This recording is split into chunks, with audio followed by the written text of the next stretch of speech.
મોક્ષમાળા શિક્ષા પાઠ 39 સામાયિક વિચાર ભાગ ત્રીજો. આજે છેલ્લો ભાગ છે સામાયિકનો. સામાયિક વિચાર ભાગ ત્રીજો. એમાં પરમ કૃપાળુ દેવે લખ્યું, એકાગ્રતા અને સાવધાની વિના એ 32 દોષમાંના અમુક દોષ પણ આવી જાય છે. વિજ્ઞાન વેત્તાઓએ સામાયિકનું જગન્ય પ્રમાણ 2 ઘડીનું બાંધ્યું છે. એ વ્રત સાવધાની પૂર્વક કરવાથી પરમ શાંતિ આપે છે. કૃપાલદેવે કહ્યું, એકાગ્રતા એટલે ચિત્તની એકાગ્રતા અને સાવધાની વિના. સાવધાન નો અર્થ શું કે સ વત્તા અવધાન. સ એટલે લક્ષ્ય, અવધાન એટલે લક્ષ્ય, અને સાવધાન એટલે લક્ષ્યપૂર્વક. લક્ષ્યપૂર્વક આત્માના લક્ષ્યપૂર્વક સામાયિક કરવી. સંભાવ શાના માટે લાવવો? આત્માને પોતાના સ્વભાવમાં લાવવો છે. સંભાવ એ આત્માનું ઘર છે. આત્મા ક્યાં રહે? સંભાવમાં, નિશ્ચય નહીં. વર્તમાનમાં આપણે રાગદ્વેષાદી વિભાવ ભાવોથી યુક્ત છીએ એટલે એ સ્વભાવને ભૂલી ગયો છે, વિભાવમાં આવી ગયો. બાકી સિદ્ધ ભગવંતો કે શુદ્ધ આત્માઓ બધા પોતાના સ્વભાવમાં રહે, સ્વભાવમાં રહે. એમ એકાગ્રતા અને સાવધાની વિના, સાવધાની ન રાખે, એકાગ્રતા ન રાખે તો આ 32 દોષ જે 10 મનના, 10 વચનના અને 12 કાયાના 32 દોષ કયા, એ 32 દોષમાંનો કોઈને કોઈ દોષ આવી જાય છે. વિજ્ઞાન વેત્તા હોય, વિજ્ઞાન વિશેષ જ્ઞાનને જાણનાર. કોણ? આજકાલના વૈજ્ઞાનિકો નહીં, એ તો બધું અજ્ઞાન છે. પણ સાચા વૈજ્ઞાનિક કોણ? જેને આત્મા સંબંધી વિશેષ જ્ઞાન જાણ્યું, અર્થાત આત્માનો અનુભવ કર્યો. એવા વિજ્ઞાન વેત્તાઓ એટલે જ્ઞાની પુરુષોએ સામાયિકનું જગન્ય પ્રમાણ 2 ઘડીનું બાંધ્યું.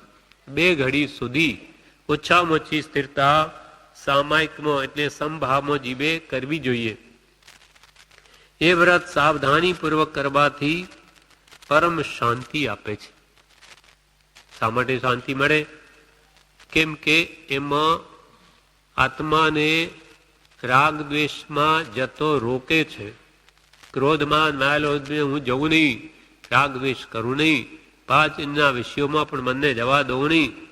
એ પ્રકારનું જ્યાં પુરુષાર્થ છે સામાયિકમાં, એટલે એ મનને શાંતિ જ આપે.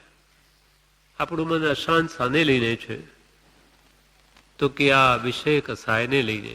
5 ઇન્દ્રિયોના વિષયો પ્રત્યે ભમતું મન કે ક્રોધ, માન, માયા, લોભાદી માં મનનું પ્રવર્તન એ શાંતિ જ આપે.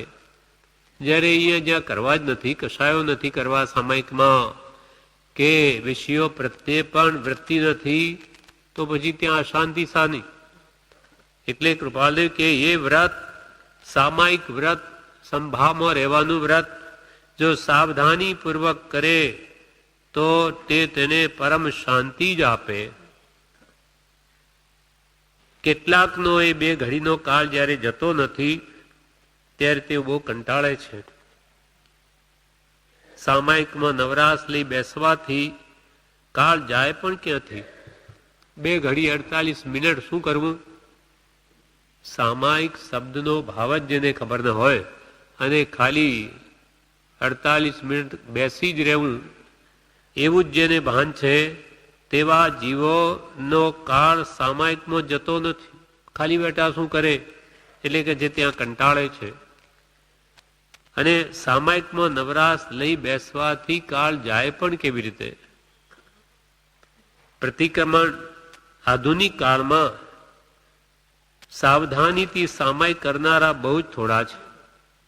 આ કાળમાં માત્ર રૂઢિગત સામાયિક થઈ ગઈ કે 2 ઘડી આપણે બેસી રહેવું. પણ બેસી રહીને કરવું શું? શાના માટે સામાયિક છે તે કંઈ પણ જાણકારી ન હોવાથી આધુનિક કાળમાં સાવધાનીથી સામાયિક કરનારા બહુ જ થોડા છે. પ્રતિક્રમણ સામાયિકની સાથે કરવાનું હોય છે ત્યારે તો વખત જવો સુગમ પડે છે કે ભાઈ પ્રતિક્રમણ કરવું છે તો એમાં સમય જતો રહે, નહીં તો ખાલી બેઠા શું કરવું. જોકે એવા પામરો પ્રતિક્રમણ લક્ષ્યપૂર્વક કરી શકતા નથી. જેને સંભાવનાર નો અભ્યાસ કરવા માટે સામાયિક છે એ પણ ખ્યાલ નથી, તો એ ભલે ને પ્રતિક્રમણ કરે તો પણ એની મન તો ભટકતું જ રહે, કંઈ લક્ષ્ય જ નથી.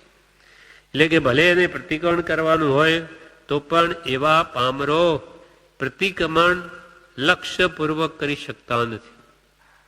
તો પણ કેવળ નવરાશ કરતા એમાં જરૂર કંઈ ફેર પડે છે.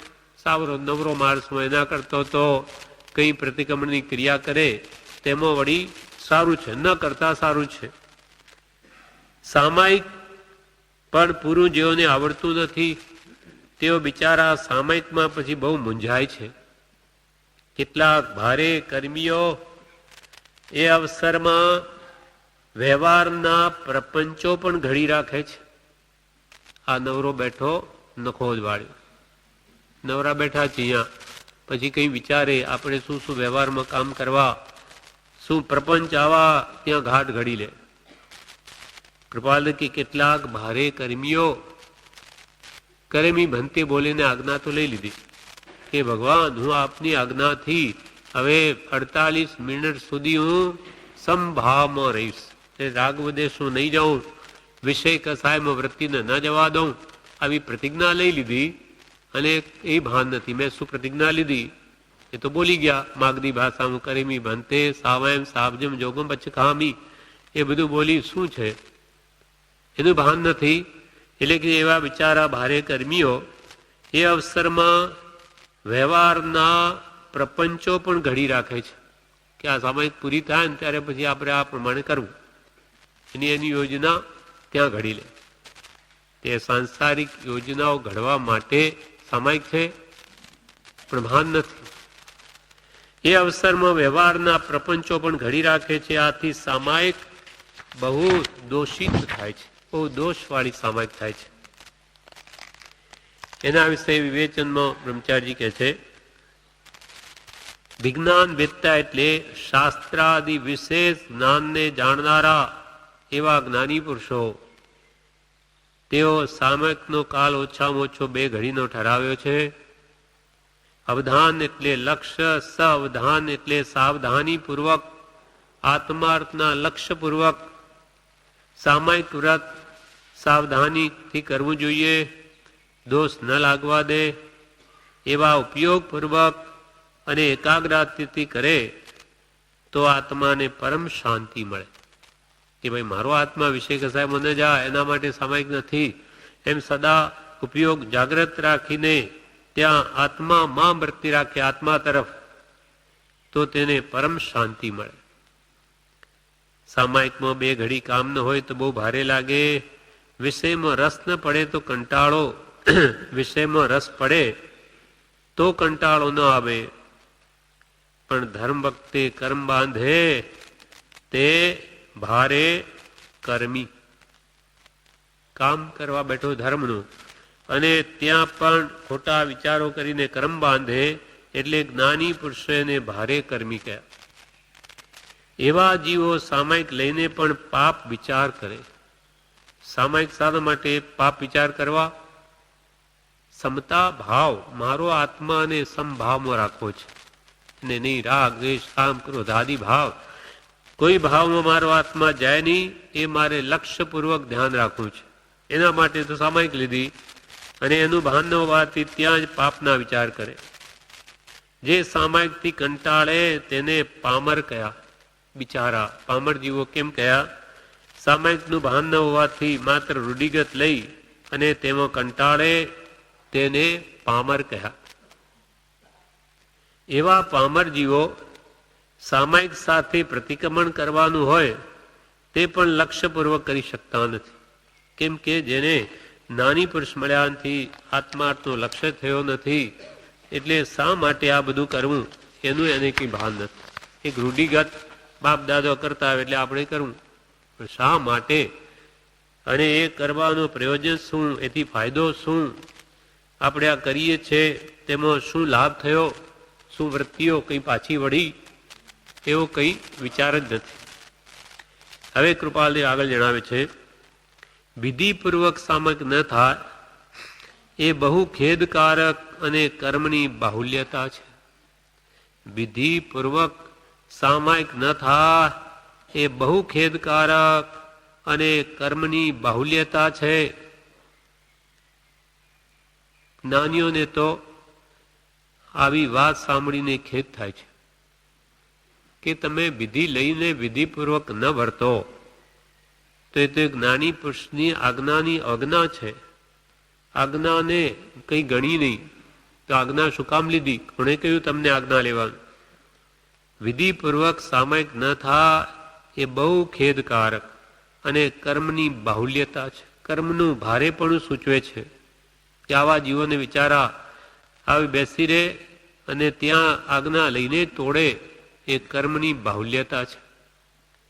60 ઘડીના અહોરાત્ર વ્યર્થ ચાલ્યા જાય છે. 60 ઘડી 24 કલાકનો રાત દિવસ થાય, એ રાત અને દિવસ પોણા કલાક એટલે 24 મિનિટની એક ઘડી, એવી 60 ઘડીનો એક રાત અને દિવસ ભેગો કરીએ એટલે 24 કલાકની 60 ઘડી થાય. 60 ઘડીના અહોરાત્ર વ્યર્થ ચાલ્યા જાય છે. જે પરમાર્થે આત્માર્થે એ સમયનો ઉપયોગ ન કરે તો કે એની આ દિવસની 60 ઘડી બધી વ્યર્થ ચાલી જાય છે. અસંખ્યાતા દિવસથી ભરેલા અનંતા કાળ ચક્ર વ્યતીત કરતા પણ જે સાર્થક ન થયું તે 2 ઘડીની વિશુદ્ધ સામાયિક સાર્થક કરે છે. અસંખ્યાતા દિવસ, આપણે અનાદિકાલથી આપણો આત્મા સંસારમાં છે, તો પૂર્વે કેટલા દિવસ વ્યતીત થઈ ગયા? અનંતા, અસંખ્યાતા દિવસો બધા વ્યર્થ વહી ગયા. અસંખ્યાતા દિવસથી ભરેલા અનંતા કાળ ચક્ર વ્યતીત થઈ ગયા. 20 કોડા કોડી સાગરોપમનું એક કાળ ચક્ર થાય. આવા તો અનંતા કાળ ચક્ર વ્યતીત થઈ ગયા. છતાં પણ કૃપાલદેવ કહે છે આત્માનું સાર્થક કંઈ નથી, છતાં પણ હજુ એવો ને એવો છે, 4 ગતિમાં જ ભટકે છે. અસંખ્યાતા દિવસથી ભરેલા અનંતા કાળ ચક્ર વ્યતીત કરતા પણ જે સાર્થક ન થયું, આત્માનું હિત ન થયું, તે 2 ઘડીની વિશુદ્ધ સામાયિક સાર્થક કરે છે. 48 મિનિટની સામાયિક, તે જે અનંત કાળમાં નહીં થયું તે કરી દે. કેવી રીતે? કે આત્મા જો સમભાવમાં આવી ગયો તો 2 ઘડીમાં કેવળ જ્ઞાન ઉપજે છે. સમતા સામાયો, સમતા સમભાવ એ સામાયિક છે. એ સમભાવમાં જીવ આવ્યો તો 2 ઘડીમાં કલ્યાણ. સૈનિક મહારાજાના પુત્ર વારીશેણ હતા. ભગવાન મહાવીરનો ઉપદેશ સાંભળીને વૈરાગ્ય ઉત્પન્ન થયો. તેથી ઘરમાં જ છે, ગ્રસ્ત છે, 32 સ્ત્રીઓ છે, છતાં પણ 8મ 14 પૌષદ લે. એક દિવસનું મુનિવ્રત ની જેમ અપાશ્રમમાં જઈને રહે, આખો દિવસ ધર્મ ધ્યાન કરે અને રાત્રે શમશાનમાં જઈને ધ્યાન કરે. આવા પણ આ બધા જેને દ્રઢ શ્રદ્ધા થઈ ગઈ છે ભગવાનના વચનો પર, એટલે ભગવાન કહે છે તે સત્ય છે એવું દ્રઢતો જ એવું પાલન કરી શકે. અને જેને કોઈ ભય નથી, સંસાર વગેરેમાં આત્મા અજર અમર છે, ત્યાં ધ્યાન કરે છે. ત્યાં એકવાર શું બન્યું કે એક ચોરે એક હાર ચોરી લાવી અને લઈ જતો હતો. એના પાછળ લોકો પડ્યા એટલે કે હું પકડાઈ જઈશ, એટલે હાર વારી શેણના ગળામાં નાખી દીધો. અને એ તો ભાગ્યો કે લોકો પાછળ પડી ગયા. હવે એટલામાં પાછળ માણસો આવીને જોયું કે વારીસેણના ગળામાં જ હાર છે. એને પકડી લીધો કે આ ચોર. રાજા આગળ કર્યો તો સૈનિક રાજાએ તો ફાંસીની શિક્ષા પણ આપી દીધી. પણ એવો વિચાર ન કર્યો કે આ મારો પુત્ર ગળામાં હાર પહેરીને ધ્યાનમાં ઉભો રહે? હાર લેવો હોય તો કઈ લઈને છાનો માનો મૂકી દે કે ગળામાં લટકાવે? પણ એ પણ કઈ નહીં, ફાંસીની શિક્ષા. પણ સત્ય જે છે તે બહાર આવે છે અને ફાંસીએ ચડાવતા એ સૂડી ફીટીને સોનાનું સિંહાસન થઈ જાય છે. પછી ક્ષણિક રાજાને ભાન આવે કે અરે આ શું મારી ભૂલ થઈ ગઈ. પછી ત્યાં આવીને માફી માંગે ને કે હવે ચાલ ઘરે, કે હવે પિતાજી વાત સરી, હવે વાત ગઈ, હવે આ સંસાર મારે નહીં જોઈએ. આવો સંસાર. એમ સંભાવમાં પોતે રમતા હતા એટલે કેવી સદબુદ્ધિ ઉપજી અને આ પ્રત્યક્ષ પ્રમાણ પણ જોયું સતનું, એટલે સંસાર જ ત્યાગી દીધો અને દીક્ષા લઈ લીધી. એમ જે સંભાવમાં આત્મા આવ્યો તેને કે મારે હવે સંસારથી કંઈ મતલબ નથી. એમ જે કામ અનંતકાળમાં નહીં થયું તે સંભાવ કરે છે. આપણે બી ગમે તે આપત્તિ આવે પણ એક ક્ષમતા ભાવ જો રાખી લઈએ, આપણે સામા નહીં થઈએ, ખમી ખૂંદીએ, તો એ કરોડો ભવોના કર્મોને કાપવા સમર્થ છે. સંભાવમાં અદભુત તાકાત છે. એટલે કૃપાલય કે જે કામ અસંખ્યાતા દિવસથી ભરેલા અનંતા કાળ ચક્ર વ્યતીત કરતા પણ જે સાર્થક ન થયું તે બે ઘડીની વિશુદ્ધ સામાયિક સાર્થક કરે છે. લક્ષ્યપૂર્વક સામાયિક થવા માટે સામાયિકમાં પ્રવેશ કર્યા પછી 4 લોગસથી વધારે લોગસનો કાયસર કરી ચિત્તની કંઈ સ્વસ્થતા આણવી. પહેલા તો મન ભટકતું હોય, સામાયિક લઈને બેઠા હોઈએ તો એ લક્ષ્ય સ્થિરતા લાવવા માટે પહેલા તો 4 લોગસનો કે તેથી પણ વધારે લોગસનો કાયોત્સર કરીને ચિત્તને સ્વસ્થ કરવું, બહાર ભટકતા ચિત્તને શાંત કરવું, એકાગ્ર કરવું. પછી સૂત્ર પાઠ, પછી સૂત્રોના પાઠ બોલવા. સામાયિકમાં કે છે સામાયિકમાં સમય જતો નથી તો શું કરવું? તો કે આ કરવું. સામાયિક લીધી, 2 ઘડી બહારની વેપારની વ્યવહારની બધી પ્રવૃત્તિઓ છોડી દીધી, તો હવે 48 મિનિટ સૂત્ર પાઠ કરવા, સૂત્રના પાઠ વાંચવા કે ઉત્તમ ગ્રંથનું મનન કરવું.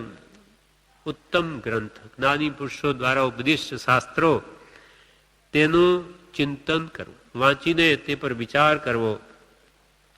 વૈરાગ્યના ઉત્તમ કાવ્યો બોલવા, ઉત્તમ જે વડે આપણો આત્મા વિરક્ત ભાવને પામે એવા વૈરાગ્યના ઉપદેશક કાવ્યો બોલવા. વૈરાગ્યના ઉત્તમ કાવ્યો બોલવા, પાછળનું અધ્યયન કરેલું સ્મરણ કરી જવું, પાછળ જે ભણ્યા હોઈએ તેને ફેરવી જવું, સ્મરણમાં લેવું અને નૂતન અભ્યાસ થાય તો કરવો. નવો ફરી નવા કાવ્યો કે પત્રો આપણા માટે કે આવા ઉત્તમ શાસ્ત્રો નવા નવું શીખવું, નવું નૂતન અભ્યાસ. કેમ કે નવીનતા જ્યાં હોય ત્યાં ચિત્ર વિશેષ એકાગ્ર થાય છે. કોઈ નવી વાત આવે ને એટલે હા શું કહ્યું, રૂઢિગત હોય તો એનું એ ચાલ્યા કરે, આપણો ઉપયોગ રહે નહીં, ભટક્યા કરે ને. જેમ ભક્તિ આપણે બોલીએ જાણે સામાન્ય થઈ ગયું. મનને કોઈ નવી વાત આવે ત્યાં એકાગ્ર થાય છે. એટલે રોજે નૂતન અભ્યાસ થાય તો કરવો. કોઈને શાસ્ત્ર આધારથી બોધ આપવો, એટલે સામાયિકમાં શાસ્ત્રનો આધાર લઈને કોઈ જ્ઞાની પુરુષ હોય, સાધુ પુરુષ હોય, બોધ આપવો, અથવા આપણા જેવાને સ્વાધ્યાય કરવો, બીજા પણ સાંભળે. કોઈને શાસ્ત્રાધારથી બોધ આપવો, એમ સામાયિકી કાળ વ્યતીત કરવો. 48 મિનિટ બધી પ્રવૃત્તિ સંસારની મૂકી અને આત્માર્થ માટે આપણે તૈયાર થયા, તો આવી રીતે સમયનો ઉપયોગ ગ્રંથ વાંચવામાં, મનનમાં, સૂત્રપાઠમાં, કાવ્યો બોલવામાં, અધ્યયન કરવામાં, પહેલા યાદ કરેલું ભૂલી ન જઈએ, ફરી પુનરાવર્તન કરવામાં કે નૂતન અભ્યાસ કરવામાં રોકવો. કોઈને શાસ્ત્ર અધ્યારથી બોધ આપવો, એમ સામાયિક કાળ વ્યતીત કરવો. મુનિરાજનો જો સમાગમ હોય તો આગમ વાણી સાંભળવી. જ્ઞાની પુરુષનો જો યોગ હોય તો ભગવાન તીર્થંકરોએ જે આગમ કયા, એમના મુખેથી જે શાસ્ત્રો આવ્યા, જ્ઞાન આવ્યું, તેને સાંભળવું. મુનિરાજનો જો સમાગમ હોય તો આગમ વાણી સાંભળવી અને તે મનન કરવી. મનન વગર કામ ના આવે. સાંભળ્યું તો કૃપાલ કે શ્રવણ એ તો પવનની લહેર માફક છે. પવનની લહેર આવીને ગઈ, સાંભળ્યું એ પાછું ભૂલી ગયા, પણ મનનથી છાપ પડે છે. મનન એટલે ચિંતવન, એના ઉપર ચિંતવન કરવું, ભગવંતે શું કહ્યું એ વાતને પોતાના મન ઉપર લેવી, તે મનન કહેવાય. મનન થયું કે નહીં, તેના માટે પુસ્તક જે વાંચ્યું હોય એ બંધ કરી મનને પૂછવું કે ભાઈ શું આવ્યું, પુસ્તક બંધ કરીને, એટલે અંદરથી જવાબ મળશે. અર્થાત સ્મૃતિમાં લેવું પડશે કે હા ફલાણી વાત આવી, એમ આવી, નહીં તો આગળ વાંચે ને પાછળ ભૂલતો જાય. એટલા માટે કૃપાલ કે શ્રવણ એ પવનની લહેર માફક છે. આવીને ગયું, મનનથી છાપ પડે છે, આત્મામાં છાપ પડે અને નિધિધ્યાસનથી ગ્રહણ થાય છે. નિધિધ્યાસન એટલે ભાવન, ભાવના કરવી વારંવાર એની. આત્મ ભાવના ભાવતા જીવલે કેવળના, તે જે કંઈ પણ વાંચ્યું વિચાર્યું એને વારંવાર જ્યારે કંઈ પણ યાદ આવે તો ઓહો કરવા જેવું તો એ જ છે. ભગવંતે કેવા ક્ષમા ગુણ કયા. આ ક્રોધ કરીએ તો કેટલા દુઃખી થઈએ, આપણે પણ દુઃખી થઈએ, બીજાય થાય, એના કરતો ક્ષમા ભાવ રાખીએ તો કેટલું સુખરૂપ છે. એટલે ભગવાનનું કહેવું કેટલું સત્ય છે. એ વાત જેમ જેમ યાદ આવે તેમ દ્રઢ કરવી, જ્યારે ક્યારે એ ભાવન છે, ભાવના કરવાની. તો જે વખત આવે ટકી શકે. એ તો વખત આવે પાછો ક્રોધવશ થઈ જાય તો હજુ મનન થયું નથી, ભાવન થયું નથી. એટલે અહીંયા કે છે કે આવા સામાયિક કાળ શાના માટે? નાની પુરુષના વચનો વાંચી અને તેના પર વિચાર કરવો, એના માટે આ નિવૃત્તિ લીધી છે. અને તે સામાયિક એટલે હું સંભાવમાં રહીશ એવું વ્રત લે છે કે 48 મિનિટ હું સંસારી છું, પણ હું સંસારના કોઈ પણ કાર્ય 48 મિનિટ સુધી નહીં કરું. કાયાથી નહીં, વચનથી પણ નહીં, મનથી પણ. મન પણ 48 મિનિટ સંસારના કામોમાં નહીં રોકવું, નહીં જવા દઉં. આવી રીતનો જે ઉપયોગ રાખીને સામાયિક કરે તે જ યથાર્થ સામાયિક છે. તો પછી કે જે મન સંસારી વિકલ્પો 24 કલાક રહ્યા જ કરે, ઊંઘ સિવાય, ઊંઘમાં બી ચાલે છે અમુક તો પછી તે સમયમાં શું કરવું? તો કે ભાઈ તે સમયમાં આ કરવું. એ કાળ સત્પુરુષના વચનો વિચારવામાં ગાળવો. મહાપુરુષે તો આખા જગતનું સ્વરૂપ, આત્માનું સ્વરૂપ, રાગ દ્વેષનું સ્વરૂપ એ છોડે તો શું લાભ?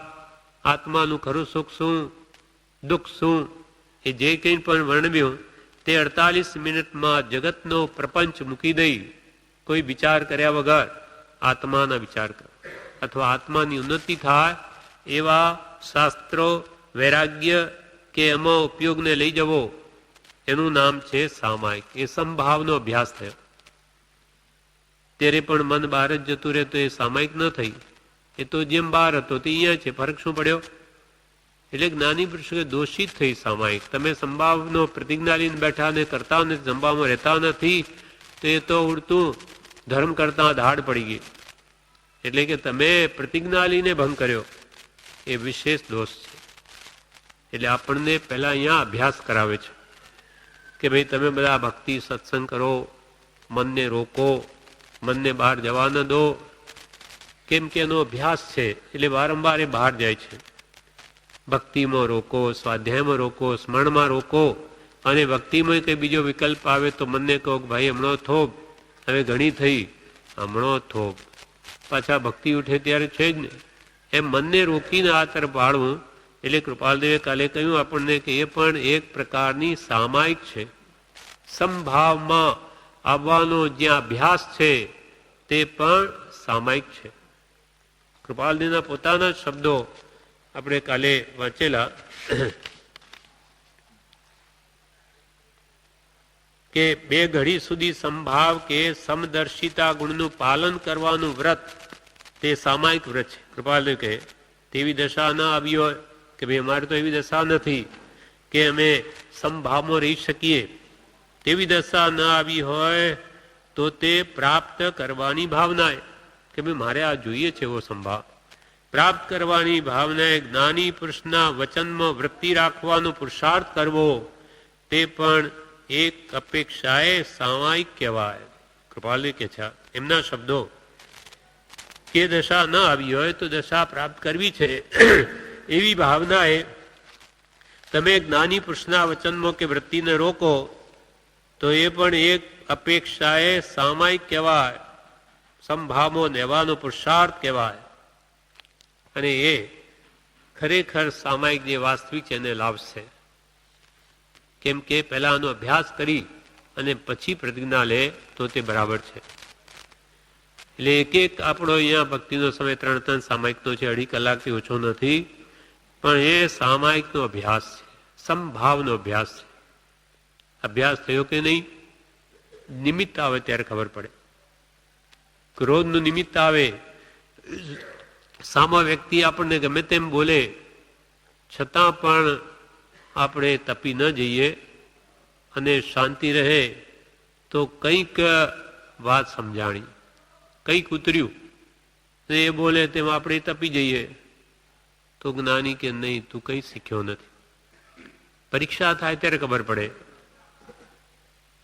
કૃપાલદેવે તો કહ્યું કે હવે આમ તો બધા ધર્મ દ્રઢ, નિમિત્ત ન મળે ત્યાં સુધી બધા ધર્મ દ્રઢ. ત્યાં સુધી કહ્યું કે નારી ન મળે ત્યાં સુધી બ્રહ્મચારી, મોશમાળામાં બધા બ્રહ્મચારી જ છે ને, પછી ખબર પડે. એમ એ ક્યાં સુધી પહોંચ્યો એ તો નિમિત્ત આવે જ ખબર પડે. અર્થાત આવો અભ્યાસ જો બરોબર કરેલો હોય આ નિવૃત્તિ કાળમાં તો એ પ્રવૃત્તિમાં પણ દ્રઢ રહી શકે. એના માટે આ અભ્યાસ રૂપે 2 ઘડીનું મુનિ પણ સાચા આત્મનાની મુનિ થઈને ક્રોધ માન માયા લોભમાં જાય મુનિ નહીં. એ મુનિ શાના? જેમ કે એક કથા છે, એક સાધુ મુનિ એક નદીના કિનારે શિલા ઉપર ધ્યાન કરે છે. ત્યાં રાજાના કપડા લઈને એક ધોબી આવ્યો અને મુનિને કહ્યું કે મહારાજ આપ જરા નીચે ઉતરો, આ પથ્થરો એક જ છે ત્યાં નદી કિનારે, મારે આ રાજાના કપડા ધોવા છે. નહીં સાંભળ્યું. 2 વાર કહ્યું, 3 વાર કર્યું, સાંભળે જ નહીં, ખસે નહીં. એટલે તેને તો ધોબીએ શું કર્યું, હાથ પકડી સાધુનો નીચે ખેંચ્યા. જેવા ખેંચ્યા કે પેલા તો એકદમ ગરમ થઈ ગયા. હે, મને કેમ ખેંચે છે? અને જે બોલાબોલી છે એ બાથમ બાથે આવી ગયા, લડવા માંડી પડ્યા. અને પેલો તો ધોબી શરીરમાં તાકાત ઘણી અને સાધુને નીચે પાડીને ઉપર બેસી ગયો છાતી પર. પછી પેલા સાધુ શું બોલે, અરે કે શાસ્ત્રોમાં કહ્યું છે કે સાધુઓને ઉપસર્ગ આવે ત્યારે દેવતાઓ રક્ષા કરે છે, બધા તમે ક્યાં ગયા? ત્યારે આકાશમાંથી અવાજ આવ્યો કે દેવતાઓ એમ કે છે કે અમે તો હાજર છીએ, પણ આમાં ધોબી કોણ ને સાધુ કોણ એ સમજાતું નથી. સાધુ પોતે નગ્ન થઈ ગયા, કપડા તો બધા પડી ગયા, 2 જણા બાથમ બાથી લડે એટલે 2 કશાયથી ભરેલા, 2 સરખા દેખાવો છો. હવે એમાં સાધુ કોણ ને મુનિ કોણ, અરે ધોબી કોણ એ અમને નથી સમજાતું. અર્થાત ધોબી તો બિચારો ધર્મ સંબંધી કંઈ જાણે નહીં, એટલે એ તો માનો કે કદાચ કશાય કરે, પણ તમે આટલા દિવસ આ ધ્યાન કરીને શું કાઢ્યું? કશાય ભાવો. તમારી વૃત્તિ પણ જો ધોબી જેવી છે તો તમારી એ દેવતાઓ શું રક્ષા કરે? એમ જ્યારે નિમિત્ત આવે ત્યારે પોતે આમ ફોસલાઈ જાય ત્યારે કંઈ હાથમાં આવ્યું નથી.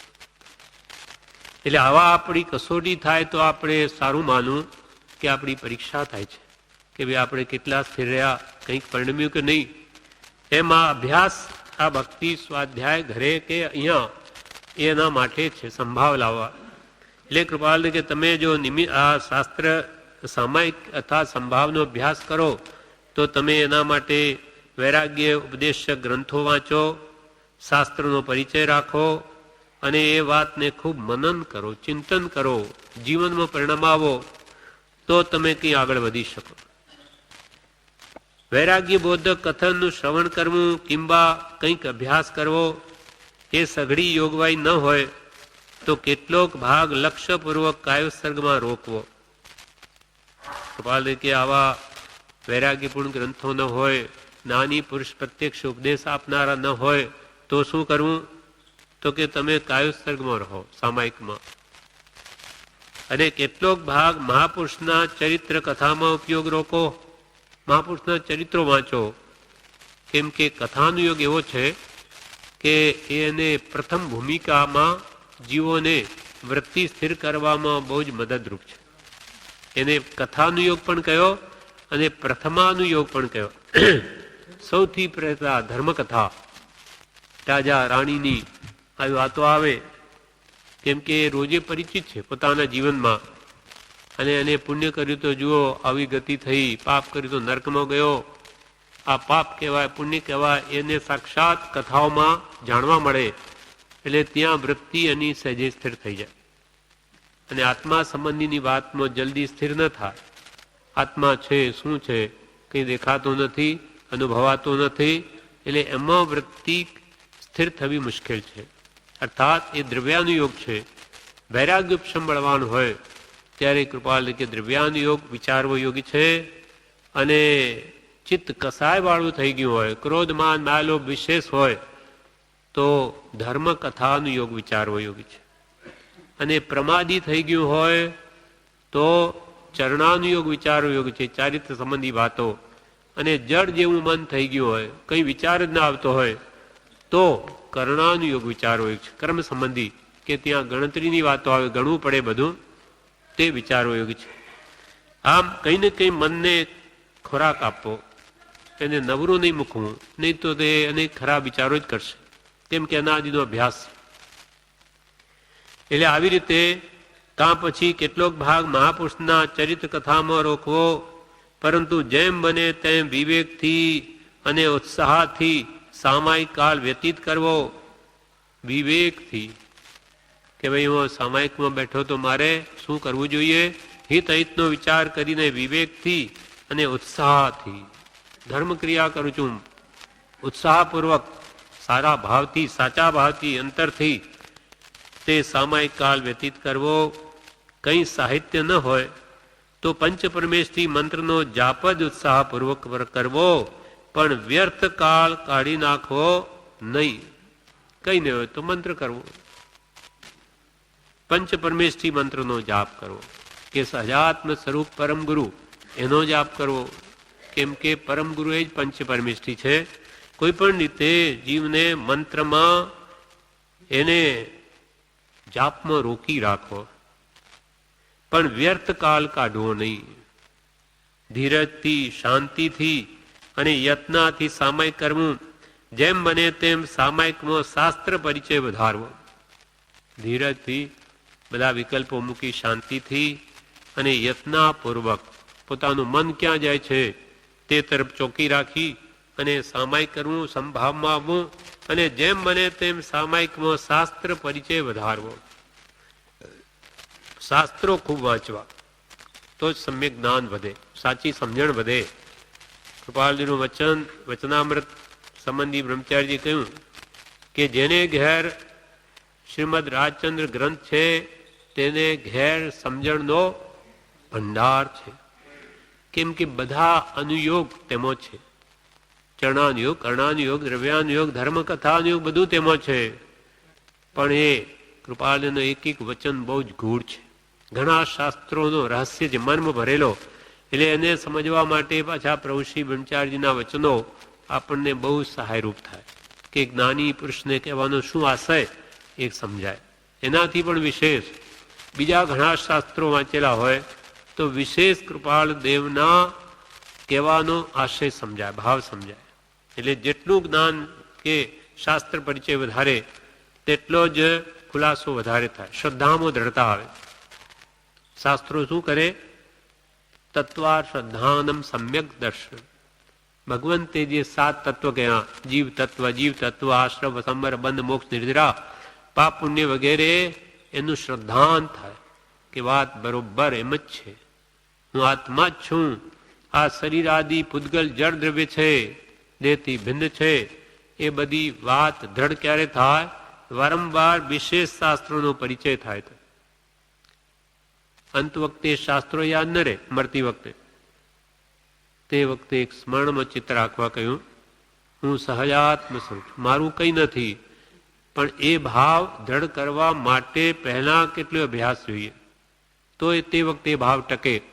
નહીં તો પાછો કુટુંબ ધનાદિમાં જીવ જતો રહે અંત સમય. આ બધું મારું છે, છૂટી જાય છે, પણ મારું છે જ નહીં. એ ભાવ પહેલાથી દ્રઢ કર્યો હોય તો જ તે વખતે ટકે. એટલે અનેક દ્રષ્ટાંતોથી, અનેક નયોથી, અનેક પ્રમાણથી, નિક્ષેપથી નાની પુરુષોએ આ વાત સમજાવી છે. અનેક પ્રમાણથી કોઈ રીતે જીવ સમજે તો એ સમાધિ મરણને પામે. અર્થાત મૃત્યુ વખતે કોઈ પણ પદાર્થમાં એની વૃત્તિ રહે જ નહીં. એના માટે આ શાસ્ત્રો કહે છે. શાસ્ત્રો છે, શાસ્ત્રા પુરુષના વચનો છે, જે સત્યને પ્રરૂપે. સત્ય શું છે? જેમ કે આપણે છીએ આત્મા, પણ આપણે તો આ શરીરને જ આત્મા માનીએ છીએ. તો કે અસત્ય છે. જેમ છે તેમ માનો. આત્માને આત્મા માનો, શરીરને શરીર માનો, પરને પર માનો, સ્વને સ્વ માનો.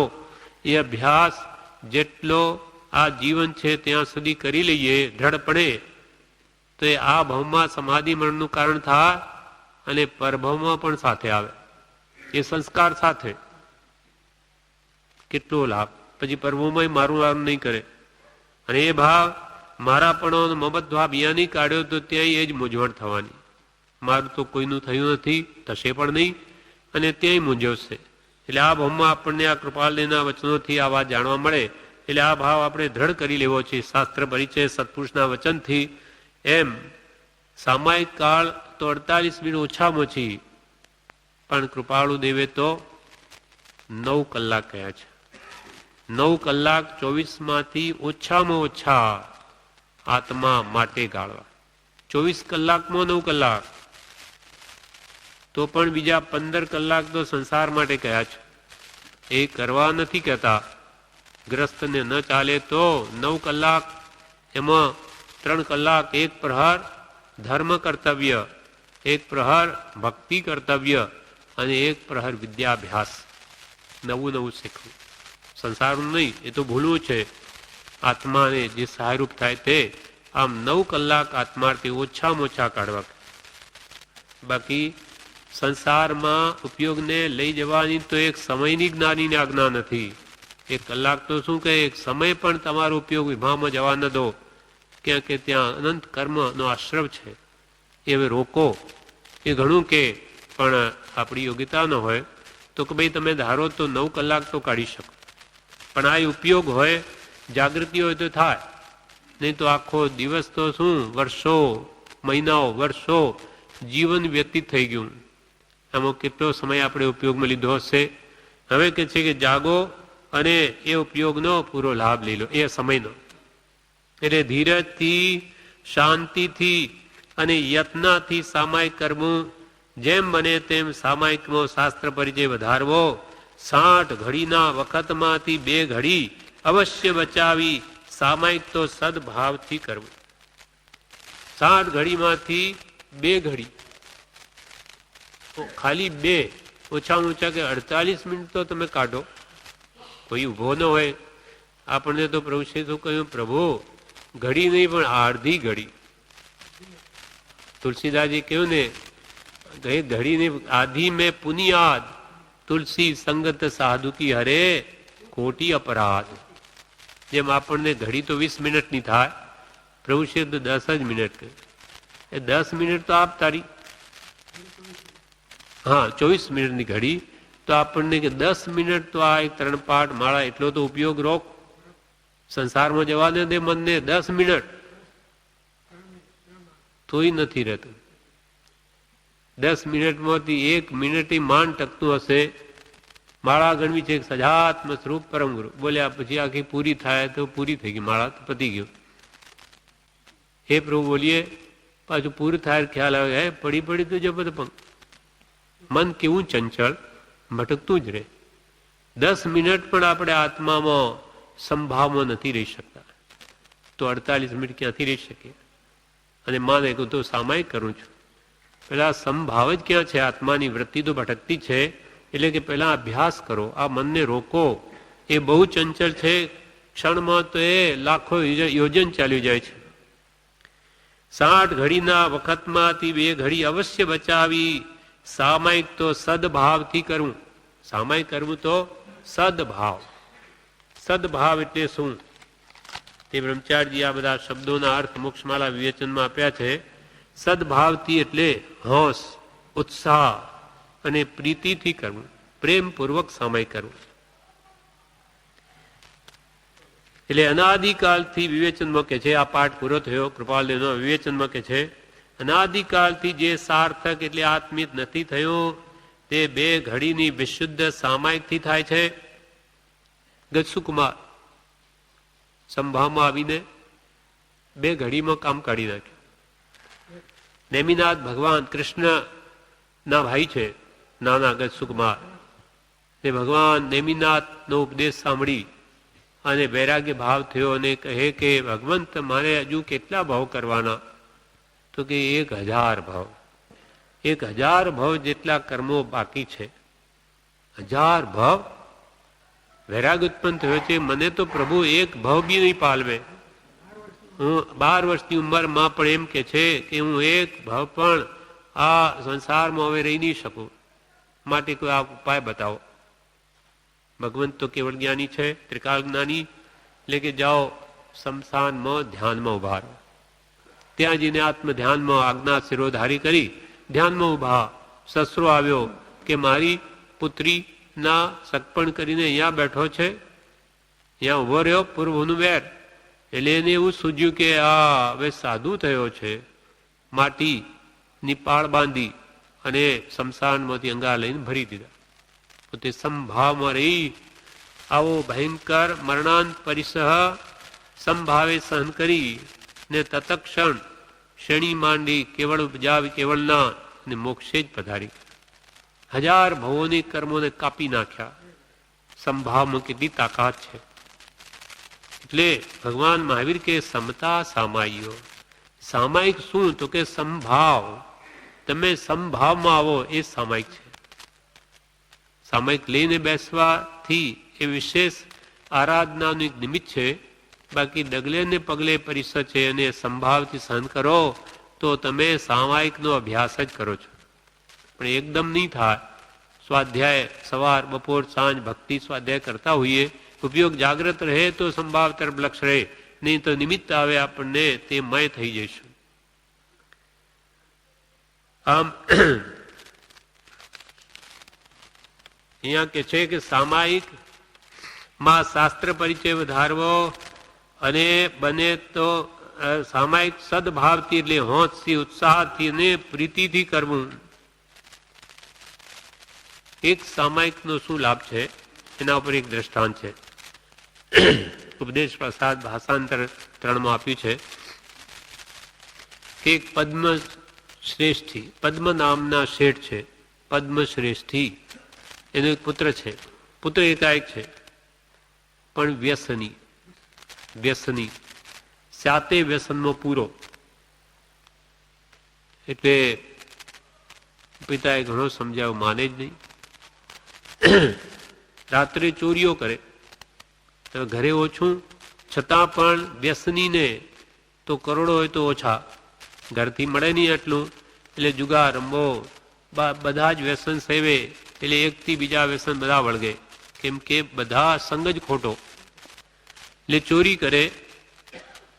એટલે રાજાએ એકવાર સિપાહીઓ પકડ્યો, રાજા પાસે લાવ્યા, સમજાવ્યા કે તું કોનો પુત્ર છે, તારાથી આવું કરાય, આ તને નહીં શોભે. એમ સમજાવીને જાણે હવે સમજશે, એના પર કઈ અસર નહીં થઈ. તે આવું જ કર્યા કરે.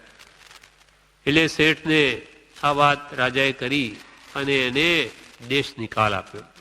તું અહીંયા નહીં રહી શકે, જા, નીકળી જા. ત્યાંથી નીકળ્યા પછી જંગલમાં ગયો. ત્યાં એક ઝાડ ઉપર ચડીને બેઠો છે.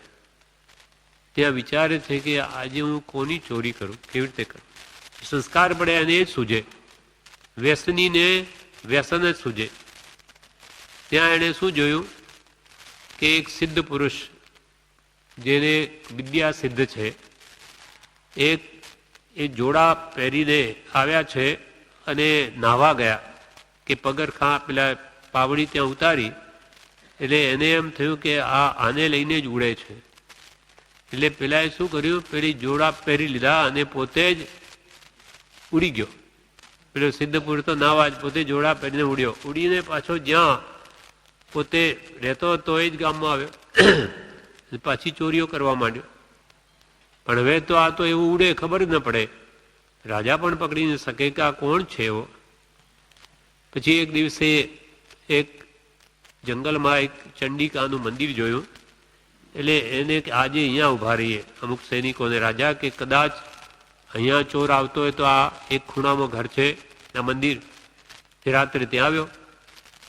આવીને જોડા ઉતારી નીચે ઉતર્યો, આકાશમાંથી ઉતારીને દેવીના મંદિરમાં પ્રવેશ કર્યો અને દેવીને એમ કહેવા લાગ્યો કે હે ચંડિકા, આજે જો મને ઘણું ધન મળે તો હું તમારી પૂજા ખૂબ દ્રવ્યથી કરું, ઘણું ધન ખર્ચીને તમારી પૂજા કરું.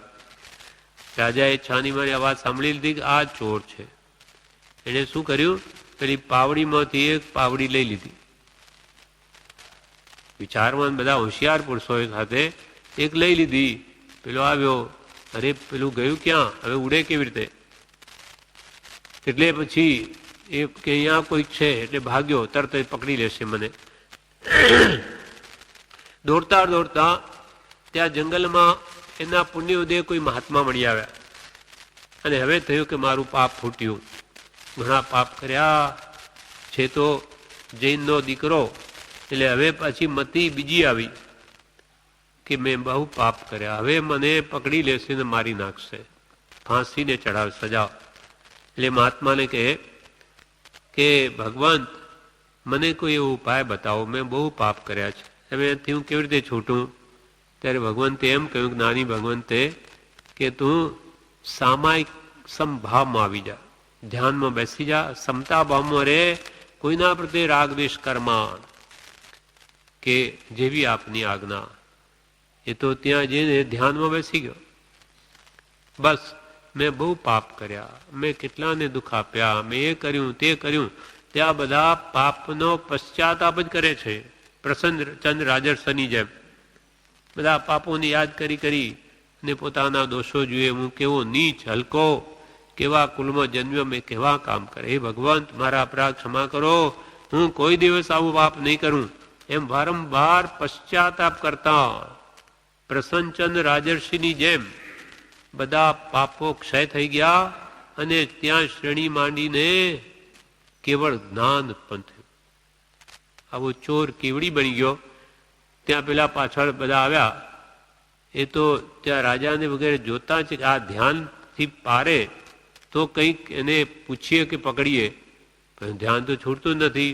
એટલે બીજા જ્ઞાની ભગવંતે કહ્યું કે રાજા તમે આ જુઓ છો, પણ આ તો સંભાવમાં સ્થિત છે, હવે કેવડી બની ગયા છે. કેવડી બની ગયા આવો ચોર, કે ભાવની લીલા ઓર છે. આ બધી લીલા એમણે એમ કહ્યું કે આ બધી લીલા સામાયિકની છે, સમભાવની છે. એ કોઈ પ્રત્યે રાગદ્વેષ ન કર્યા અને એકદમ સ્થિર થઈ અને પોતાના પાપોના પ્રાયશ્ચિતના ફળમાં બધા પાપને તોડી નાખીને એ કેવડી બની ગયા છે. એટલે અહીંયા કે છે સમભાવ એ મહાન વસ્તુ છે, સમતા સામાયિક. આના ઉપર પ્રભુશ્રી પણ એક દ્રષ્ટાંત આપે છે કે એક ચોર ને ફાંસીએ ચડાવ્યો, ઉપદેશામૃતમાં છે આ દ્રષ્ટાંત. એટલે પછી ત્યાં મંત્રીએ જઈને ચોરને એમ કહ્યું કે તને હવે કોઈનું શરણ છે? તો કે મને તો કોઈ હવે શરણ એટલે તારો કોઈ રક્ષક છે? મારો કોઈ રક્ષક, મને કોઈ બચાવે એમ નથી. તો હું તને એક વાત કહું છું, ગ્રહણ કરીશ? તો કે હા. તો કે જો તું કોઈ પ્રત્યે રાગદ્વેષ કરીશમાં, કે મને એણે ફાંસી ચડાવ્યો, એણે દુઃખ આપ્યું, કોઈ પ્રત્યે કંઈ પણ ભાવ લાવ્યા વગર તું સમભાવમાં રહે, સમભાવનું શરણ લે, રાગમય નહીં જવું, દ્વેષમય નહીં જવું, મધ્યસ્થ સ્થિતિ કર, સમભાવમાં સ્થિત રહે અને ભગવાનનું સ્મરણ કર. તો કે ભલે આ તને શરણરૂપ થજે, બીજો કોઈ નહીં બચાવે. એ મંત્રીની વાત માની અને ફાંસી અને ચડાવ્યો. એ દેહ છોડીને દેવ થયો. હવે ત્યાં શું બન્યું કે અરે શિકાયત કરી સિપાહીઓજીને, રાજાને, કે આ મંત્રી સાહેબ અંત વખતે આવેલા ચોર પાસે અને એને કાનમાં કંઈ કહેતા હતા. તો કે હા, આ પણ ભેગો જ છે, આ ચોરની સાથે જ મળેલો છે, એટલે કે એને ફાંસીએ ચડાવો. ના, શું કહ્યું કે એનું બધું ઘર લૂંટી લો, બધું લૂંટી લાવો. આ ચોરીનું જ બધું એને ભેગું કર્યું છે. તો ત્યાં સિપાહીઓ મોકલ્યા. પેલો દેવ થયો, એને વિચાર થયો કે આ હું ક્યાંથી દેવ થયો? તો કે ઓહો, હું તો ચોર હતો, નરકમાં જાત, એના બદલે આ મારા ગુરુ, મને મારી ગતિ સુધારનાર તો આ મંત્રી છે. એ ક્યાં છે? ઉપયોગ જોયું, દેવતાને બધી જ્ઞાન હોય. જોયું કે એને ઘેર તો રાજાના સિપાહીઓ આવેલા બધું લૂંટવા. પેલો ત્યાં આવી ગયો. દેવ છે, તરત આવતા શું વાર લાગે? અને એની તો તાકાત કેવી હોય, તે બધા ગમે એટલા સૈનિકો આવે બધાને હરાવી દીધા, કોઈને ગાંઠે નહીં. જઈને રાજાને કહ્યું કે ત્યાં કોઈ એવો વ્યક્તિ બેઠો છે, એને તો કોઈ જીતી ન શકે. રાજા પોતે આવ્યા. એને થયું કે આટલાને હરાવી લે, આ કોઈ માણસ નથી. કે તું કોણ છે? તો કે હું પેલો ચોર જેને આપે ફાંસીએ ચડાવેલો તે હું છું. કેમ એમ? તો કે આ મારા ગુરુ છે, મારા પરમોપકારી છે, એને મને અંત વખતે સંભાવનું શરણ આપ્યું. સમતા ભાવમાં રહેજે, કોઈ પ્રત્યે દ્વેષ કરજે માં, અને રાગ પણ કરીશ નહીં. તેથી તું આ સ્થિતિ પામ્યો છું, એટલે એનું ઘર લૂંટવા નહીં દઉં. ત્યારે રાજાને પણ બોધ થયો, ઓહો, સંભાવ એટલી તાકાત કે એક ચોરને દેવ બનાવી દીધો. એમ આપણે પણ જો સંભાવમાં રહીએ તો જ ખરી સામાયિક થાય છે, અને એનો આપણે અભ્યાસ કરવાનો છે. એવો દ્રઢ અભ્યાસ થઈ જશે ત્યારે તો જ્ઞાન ઉપજશે, આત્મજ્ઞાન પહેલા, અને પછી ખરી સામાયિક આવશે. આ પ્રમાણે આ સામાયિકના ત્રણેય ભાગ હતા તે આજે પૂરા થાય છે. કૃપાલને પણ એટલો વિસ્તાર કરેલો, કેમ કે સંભાવ એ તો આત્માનું ઘર છે. અનાદિકાલથી વિષમ ભાવથી આત્મા રજડ્યો છે. રાગ દ્વેષ એ વિષમ ભાવ છે. સમભાવમાં આવે તો પરમ સુખ છે. આ પ્રમાણે આ પાઠ પૂરો થયો. વિશેષ આપણે આગળ તાપસરી લઈશું.